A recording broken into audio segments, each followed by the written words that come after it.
OC কালীঘাটকে কিন্তু জবাব দিতে হবে। 4ই মে অবধি আপনি না হয় নির্বাচন কমিশনের আন্ডারে, 4ই মের পর তো আবার মমতা ব্যানার্জির প্রশাসনেই আপনাকে থাকতে হবে। অত্যাধুনিক অস্ত্র হাতে এই ছবি পোস্ট হয়েছে। ছবিতে কাকে দেখা যাচ্ছে? ছবি দেখুন। ছবিতে ওসি কালীঘাট গৌতম দাসকে দেখা যাচ্ছে অত্যাধুনিক অস্ত্র হাতে। কালীঘাট থানার ওসি, তার ছবি পোস্ট আর এই ছবি নিয়েই বিতর্ক। আর সেই বিতর্কের জেরে ওসি কালীঘাট গৌতম দাসকে সাসপেন্ড করলো কলকাতা পুলিশ এবং চামেলি মুখোপাধ্যায়কে করা হয়েছে ওসি কালীঘাট। এই ছবি নিয়েই বিতর্ক। গৌতম দাস ওসি কালীঘাট, তার অস্ত্র হাতে এই ছবি নিয়েই বিতর্ক। তাকে সাসপেন্ড করেছে কলকাতা পুলিশ। সরাসরি পিয়ালি মিত্র রয়েছেন। পিয়ালি, আর ঠিক কি জানা যাচ্ছে এই বিষয় নিয়ে?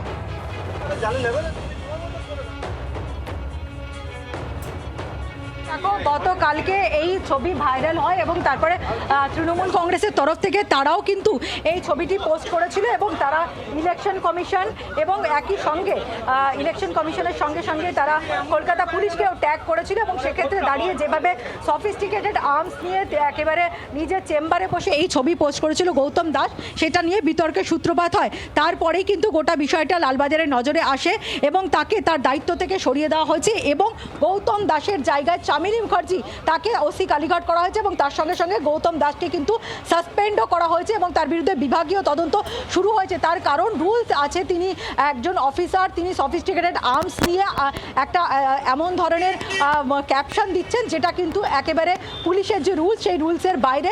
তার ভিত্তিতেই কিন্তু এই গৌতম দাস, যিনি ওসি কালীঘাট ছিলেন, তাকে সাসপেন্ড করা হয়েছে এবং তাকে তার দায়িত্ব থেকে সরানো হয়েছে। নতুন ওসি হিসাবে দায়িত্ব দেওয়া হয়েছে চামেলি মুখার্জিকে। সঙ্গে থাকো পিয়ালির, সঙ্গে থাকো।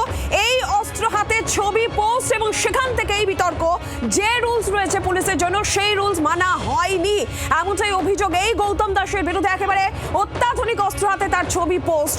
এরপরই ওসি কালীঘাট গৌতম দাসকে কলকাতা পুলিশ সাসপেন্ড করেছে এবং তার জায়গায় ওসি কালীঘাট এবার চামেলি মুখোপাধ্যায়কে করা হয়েছে।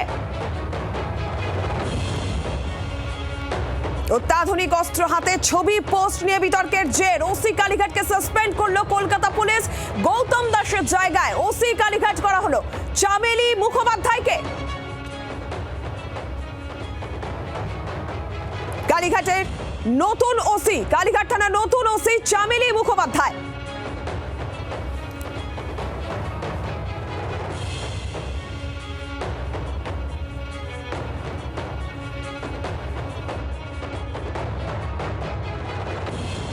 এটা নিয়ে আমাদের দলের পশ্চিমবঙ্গ তৃণমূল কংগ্রেসের সহ সভাপতি একবারই চিফ ইলেকশন কমিশনার এবং সিইওকেও দিয়েছেন চিঠিতে। এটা হয় কি করে? এটা নানান আইনগুলো কোট করে শ্রী জয়প্রকাশ মজুমদার ওই চিঠিটা লিখেছেন এবং দেখি তারা উত্তর দেবেন। অফিসার ইনচার্জ যদি তার হোয়াটসঅ্যাপ ডিপিতে শুধু বন্দুক নয়, ওটা সম্ভবত অত্যাধুনিক রাইফেল। আমি তো দেখুন অস্ত্রশস্ত্র বিষয়ে বিশেষজ্ঞ না, এটা অর্জুন সিংরা ভালো বলতে পারবে ওটা কি কোম্পানির, কোন ব্র্যান্ডের। পুলিশের ওসি কি বার্তা দিতে চাইছেন এটা দিয়ে?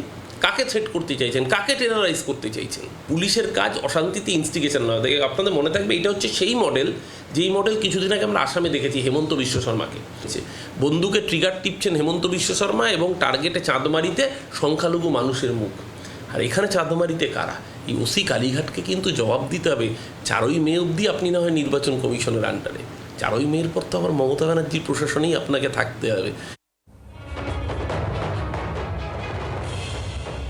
পিয়ালির কাছে আবারও যায়। পিয়ালি, খুব স্বাভাবিকভাবে রাজনৈতিক তরজা একটা শুরু হয়েছে এবং যেটা তৃণমূল কংগ্রেসের বক্তব্য তুমি শুনছিলে যে নিয়ম রয়েছে সেই নিয়ম মানা হয়নি, রুলস ফলো করা হয়নি। কিভাবে ওসি এই ছবি পোস্ট করতে পারেন সেটা নিয়ে বিতর্ক। একেবারে দেখো, সম্প্রতি তুমি জানো যে তিনবার কালীঘাট থানার ওসি বদল হয় এবং নির্বাচন কমিশনের তরফ থেকে নির্বাচনের কয়েকদিন আগেই কালীঘাট থানায় 2008 ব্যাচের অফিসার গৌতম দাস তাকে দায়িত্ব দেওয়া হয়েছিল এবং গতকাল রাত্রিবেলা তিনি তার হোয়াটসঅ্যাপ স্ট্যাটাসে এবং ফেসবুকে এই ছবি পোস্ট করেন।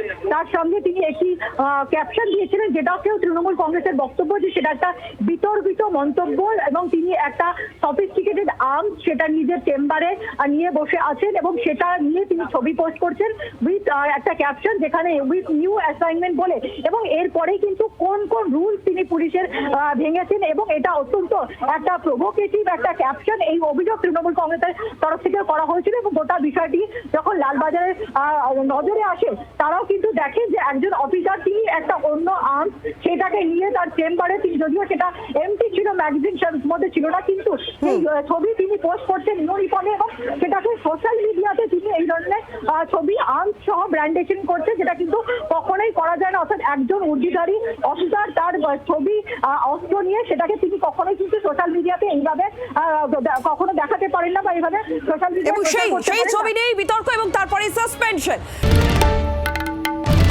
বাংলার আওয়াজ, বাঙালির আবেগ, জি 24 ঘন্টা।